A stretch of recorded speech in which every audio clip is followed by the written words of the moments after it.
Hello and welcome to this episode of Reimagining Our World. I'm your host, Saveda Maani with the Center for Peace and Global Governance. Today, we'd like to offer a fresh perspective on the nature of conflict and also seek to understand the typical stages through which any conflict goes through with a view to identifying the points where it makes sense to intervene and determine what kind of intervention is the most useful at that given point.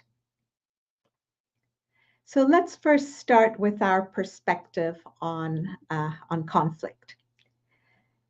It's really important to recognize that conflict is a normal part of life and arises because of misunderstandings between people, whether within the family, at work, in business relationships, or in friendships, or whether it's in the realm of politics between nations and groups, be they ethnic, racial, national, religious, gender-based. The problem is that many of us are uncomfortable with the idea of conflict, so we avoid dealing with it, which merely causes that conflict to fester and grow and become so big that it eventually ruptures the relationships and the fabric of society. If we could learn instead to recognize the emergence of the first signs of conflict or misunderstanding as an opportunity to stretch our respective perspectives by putting ourselves in each other's shoes and seeing things from multiple points of view, we would thereby enhance our collective understanding. This would allow us, on the one hand, to grow as individuals by fostering the virtues of trust and empathy, and it would also help us to exercise the muscles of harmonizing differences and building unity, which would in turn lessen the chances of conflict spilling into violence and would go a long way to making this world a better place that is more peaceful and secure. Now, looking at the typical stages of conflict, it's easiest to understand it by using the metaphor of fire to understand what the stages of conflict are.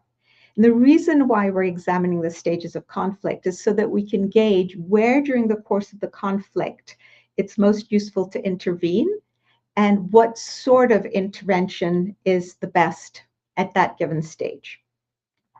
And we'll particularly be talking about two kinds of intervention: mediation or the collective use of force. Now, getting back to understanding conflict as fire. So conflict typically goes through various stages before it erupts into violence. The first stage is the parties to a conflict gathering flammable materials and kindling, consisting of small grievances, perceptions of inequality or bias, of unfairness, microaggressions, a general feeling of discontent, or minor disputes or concerns. It's important to note that at this stage, conflict tends to be very quiet and unnoticeable. So let's take a concrete example to look at just for the sake of unpacking this. Looking at the example of Ukraine. Key early signs of this conflict include in 2005, Russia is aggrieved by the ouster of the Russian-leaning president of Ukraine, President Yanukovych, as a result of the Orange Revolution in Ukraine, and his replacement with a different president, President Yushchenko, who promises to lead Ukraine out of the Kremlin's orbit towards NATO and the EU. Now, Russia views this as a hostile act, so this is the grievance there. This grievance is exacerbated when in 2008, NATO promises that Ukraine will one day join the NATO alliance. Then in 2010, President Yanukovych, the old president, wins a presidential election and returns to power. Then in 2013, his government suspends trade talks with the EU and opts to revive economic ties with Moscow, which makes Moscow happy, but then triggers months of rallies in Kyiv, which the aggrieved elements in Ukraine are fostering, these protests. They viewed Yanukovych's rejection of an EU trade deal in favor of closer ties to Russia as anathema, and this in turn leads to the eruption of mass protests known as the Euromaidan protests, November 2013 to February 24. In response to these protests, the Ukrainian government votes to remove Yanukovych, so now for the second time, after bloodshed in those protests. And again, Russia is aggrieved, viewing this as a Western-backed threat. Now, in the mix, there are other grievances that Russia articulates over time. She claims that she wants to protect Russian citizens and Russian speakers who live in Ukraine from perceived persecution. She claims that she fears NATO expansion because it's a threat to Russia's security. And she has always viewed NATO's expansion eastward as a threat. And she views Ukraine as an integral part of Russia, both historically and culturally, and so wants to get Ukraine back in the fold. Then we get to stage 2 of the typical conflict. At this stage, an incendiary event occurs that activates the entire body, so the society's instinctive response, and sets off a larger confrontation. In the case of Ukraine, we could argue that the annexation of Crimea in 2014, immediately after President Yanukovych flees, is one of those incendiary events. So Crimea was then quickly annexed and occupied by the little green men, these unmarked Russian troops.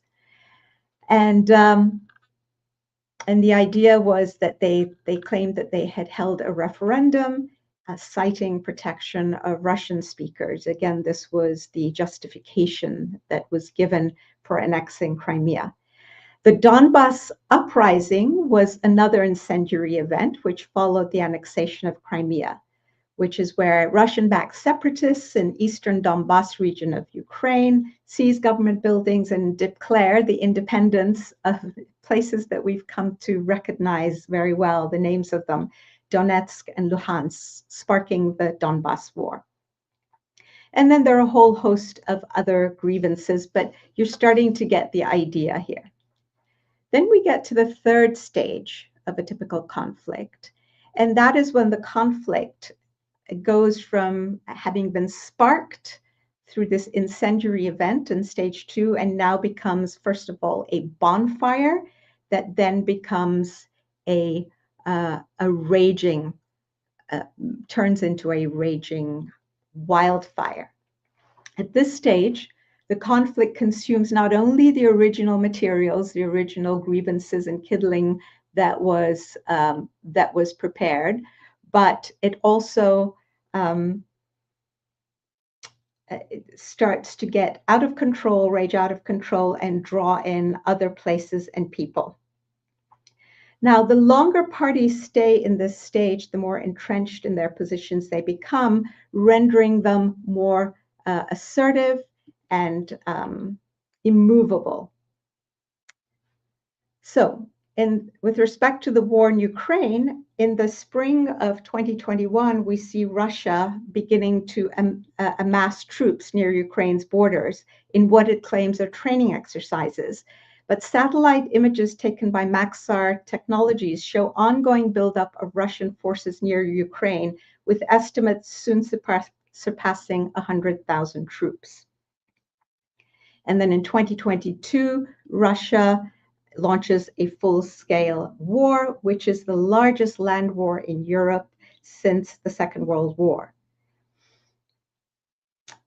Now, one of the things that happens here is that the conflict is now raging and starts to draw in other countries. leads to the polarization of the world into competing blocs.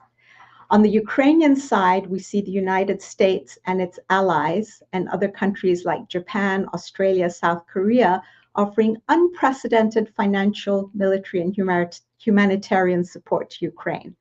Meanwhile, on the Russian side, we see countries like China, Iran, and Korea all assisting Russia in crucial ways. So we see China exporting drone parts, sending experts to help Russia develop her own drones, providing satellite intelligence and imagery, engaging in joint submarine exercises, and buying oil from Russia. Iran has been providing drones as well as technical blueprints to enable Moscow to establish her own domestic production lines of drones. It has also provided short-range ballistic missiles and artillery shells and ammunition rounds and expertise on bypassing international sanctions. There are also reports of Iranian troops in Crimea helping launch drone attacks against civilians. And then we have North Korea that has provided ballistic missiles, long-range artillery and shells and ammunition, as well as thousands of troops. This has resulted in what one might call a proto-world war, as the New York Times referred to the civil war that occurred in Syria in the 2010s. So it's a similar thing, these encampments, these two camps in the world facing off against each other. It's worth noting that this bloc, this balkanization, is not limited to the prosecution of the war in Ukraine, but also represents different visions of a global order, shifting from a hegemonic world order, unipolar world order, to a multipolar order. And these are the competing visions of the world. Okay, then we get to stage 4. In stage 4, the tensions are diffused, the flames of violence are doused, but the embers of the underlying conflict continue to burn and are just waiting for the next wind of circumstance to fan them into flame again. While there are no longer visible effects of conflict, the underlying causes and perceived grievances remain simmering. Just like embers, this fire can reignite if fed, and if careful efforts are not made to reduce this possibility. When we look today at circumstances in Iran, the protests, we see them flaring and reflaring over years because the underlying economic grievances, human rights grievances, political grievances, cultural grievances have not been addressed. One can see this in all conflicts. One can see this in the conflict between Israel and Palestine, where grievances on both sides have remained unaddressed, including economic, security, and economic grievances, and so on. Pick your conflict, basically. So while there may no longer be an overt threat of violence, feelings of discontent continue to simmer below the surface. So this is why, going back to Ukraine, many believe that a ceasefire and a quick peace deal in and of itself will not bring a true and lasting peace to Ukraine. There's a fear that Russia will just take the opportunity to regroup and likely start another war in a few years, another war against Ukraine or against one of the other European nations that it perceives to rightfully belong within its orbit.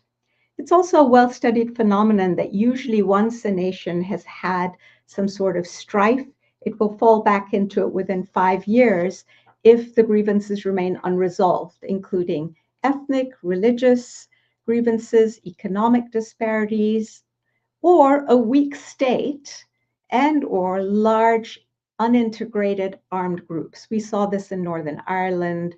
We are seeing this in the Gaza war. We've seen this in Afghanistan. We see it in all of these conflicts. By contrast, what's interesting, the presence of peacekeeping forces and international support generally significantly reduces the changes of a new flare-up of conflict. And that brings us to the 5th stage of conflict. Once the fire and the embers are fully quelled, it's time to allow for healing with a view to rebuilding trust that can serve as a critical and indispensable foundation for rebuilding healthy relationships and for healing the fabric of society so human beings can coexist peacefully. The world has been experimenting with different forms of healing, including truth and reconciliation commissions and restorative justice, as we saw in South Africa. And there's a whole area of study known as transitional justice. What's important to understand here is that the key is long-term accompaniment with careful attention and focus given to efforts of healing and reconciliation. This work is painstaking work. It is not glamorous, and it often goes unnoticed, but is deeply rewarding and effective. In fact, you see it being done usually at the grassroots of society by groups. For instance, in the United States, the group called Weave that seeks to weave the various fragmented segments of society together. You also have faith groups that are engaged in grassroots activity to help overcome prejudices, inculcate a sense and understanding of the oneness of humanity. Faith groups like the Baha'i Faith that have programs, worldwide programs, involving the moral education of children, helping them to learn trust and empathy and compassion, and to help junior youth develop the muscles of service and learning how to build communities that are free of all the prejudices that tear us apart, and who become essentially peace and unity builders. So there's a lot of good work going on. As I say, it's painstaking, it's unglamorous, and usually the media does not shine a limelight on these efforts, allowing them actually to take root at the grassroots level. Now, the stages at which intervention typically occurs are in the immediate aftermath of stage 2, where the incendiary event occurs, or immediately after the bonfire becomes a wildfire. That's when societies generally learned to intervene in ways that are not necessarily very helpful, which is why we continue to have wars that don't get resolved and that continue to rage. So what would actually be helpful, and what I would like to recommend here, is that we should do two things. First of all, think about intervening starting with stage 1. As soon as we start to see evidence of the kindling being amassed and so on, it's time to intervene.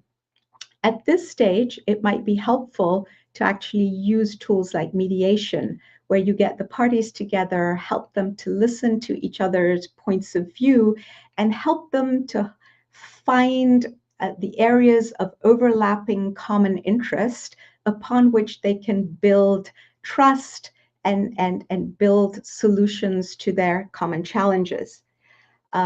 This is a useful stage at which to intervene. If that doesn't work and we get to stages 2 and 3, the kind of intervention that would be useful there would be to use a system of global collective security, about which we have talked in this podcast.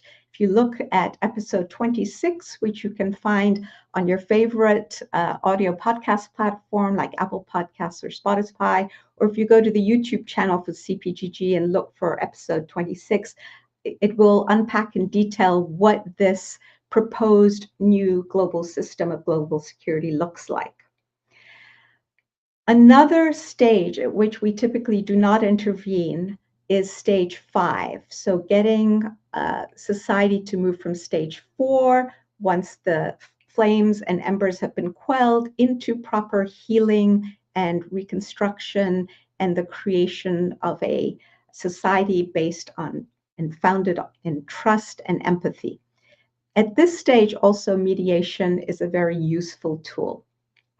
So intervene at stage 1, and at the end of stage 4, going to stage 5 with mediation, intervene at stages 2 and 3 in the aftermath of those stages with a new system of collective security. This is it. This is basically the proposal. And it's really important to learn to discern between when to employ these two key kinds of intervention. First of all, mediation or collective use of force using this new system of collective security. So I want to end with a call for us to imagine a world in which our children and youth are taught mediation and conflict resolution skills from an early age. I recently completed a training to become a certified mediator, which I thoroughly enjoyed. And that was what led me to wonder and imagine what our world would look like if we could all learn these skills, especially at a young age. Doing so would cause us to foster the virtues of trust and empathy from our earliest years, which in turn would lessen the chances of conflict, which in turn would go a long way to making this world a better place.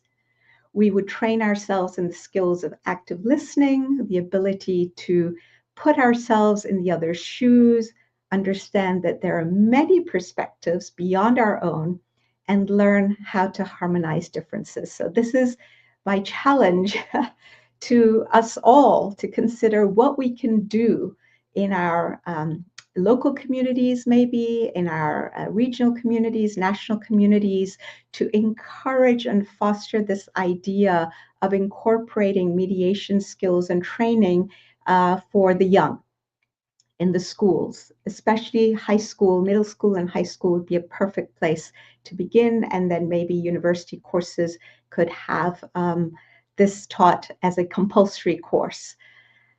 Our world would be a much better place. All right, I'm going to end here. I want to end with this comment that you can now find all the past recordings of Reimagining Our World on your favorite podcast platform, and you can still watch or listen to them in video form on the CPGG YouTube channel, to which you can subscribe for free. Please share the message and let your friends know. I would appreciate it. All right, I think that's it for today. Thank you so much for joining me, and I look forward to seeing you next time.